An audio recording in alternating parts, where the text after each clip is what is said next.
The notification sound pierced through the fog of my pain medication like a knife through silence. I was lying in a sterile hospital bed, my leg elevated in traction, when my best friend Anastasia's face went pale as she stared at her phone screen. "What's wrong?" I asked, though part of me already knew. After 4 years with Richard, I'd learned to recognize the look people got when they discovered something they wished they hadn't. She tried to hide it, turning her phone away. "It's nothing." But the morphine had made me bold, maybe reckless. I snatched her phone before she could protest, and there it was. Richard at a party, his arm wrapped around his ex-girlfriend Katie, both of them grinning like they'd just won the lottery. The caption underneath felt like a physical blow. "Finally free from the needy drama queen and her constant demands." 4 years. 4 years of my life supporting this man who couldn't even visit me more than once, while I learned to breathe through broken ribs and fractured dreams. I should probably start at the beginning, back when I still believed in fairy tales and composting metaphors. We met at a community garden restoration project. Richard called himself the Compost King, unironically, mind you, and he had this whole philosophy about how breaking down was just the first step to building something beautiful. Standing there in the dirt, watching him gesture passionately at a pile of rotting vegetables, my plant-loving heart thought I'd found someone who understood transformation. What I found instead was someone who excelled at breaking things down, but never quite got to the beautiful rebuilding part. The red flags were there from the start, waving like surrender signals I chose to ignore. Richard helped with rent exactly 7 times in 4 years. 7. I could count them on one hand and still have fingers left over to wave goodbye to my financial stability. His name never made it onto our lease because his credit was temporarily damaged. A temporary situation that somehow lasted our entire relationship.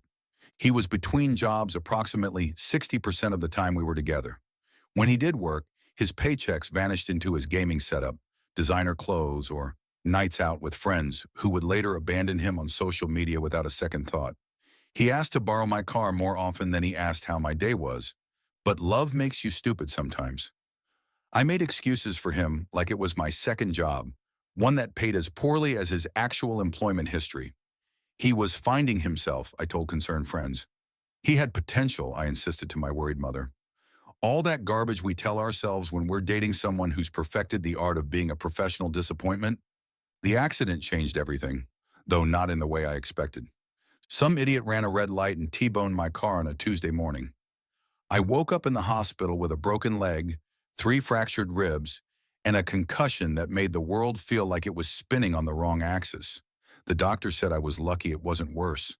But lying there with metal pins in my leg, lucky felt like a cruel joke. Richard visited me once.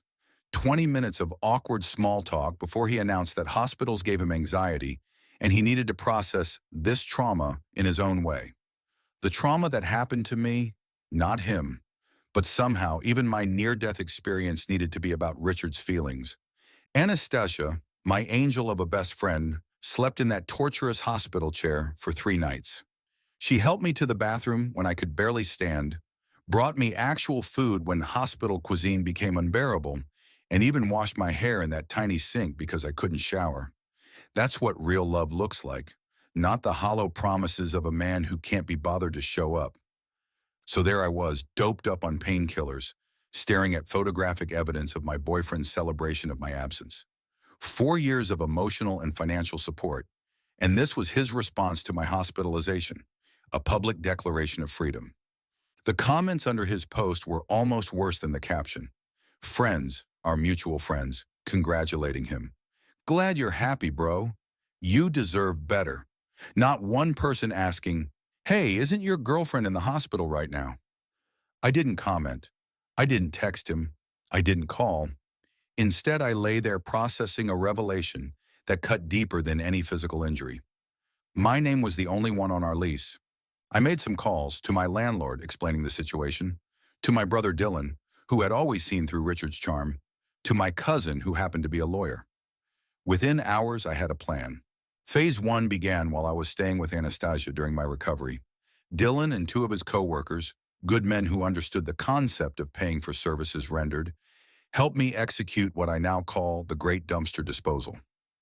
We packed every single one of Richard's belongings, every crusty sock hidden under furniture, every limited edition action figure still in its original packaging, because they'll be worth more that way. His precious gaming setup, 3 monitors and a custom PC he'd spent $2,800 on while between jobs. His collection of craft beers from our first year together, bottles he claimed he was aging but really just forgetting about. It took 4 hours to excavate his life from our apartment. 4 hours of archaeological discovery, unearthing receipts for purchases I'd never known about, finding half-eaten bags of chips fossilized in bedside drawers, collecting the debris of a man-child's existence. When Dylan ceremoniously carried Richard's gaming chair, his self-proclaimed throne, to the dumpster behind our building, it felt like we were disposing of a cursed artifact.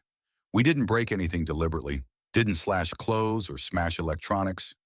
We simply relocated his possessions to their rightful home among the rest of the garbage. But I wasn't finished. Remember that job I mentioned, the one Richard was supposed to start thanks to my professional connections? The position at a financial services company where he would have handled client accounts? I reached out to my former college roommate's brother, who happened to be the hiring manager. I simply shared some concerning information. Screenshots of Richard's social media posts celebrating his freedom from his hospitalized girlfriend, his rental payment history showing 3 months of non-payment, and some choice text messages where he bragged about working the system to avoid bills. Was it petty? Maybe.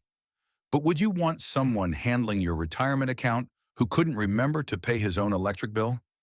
I didn't lie or exaggerate. I just provided factual information about his character and financial responsibility. What they did with that information was their decision.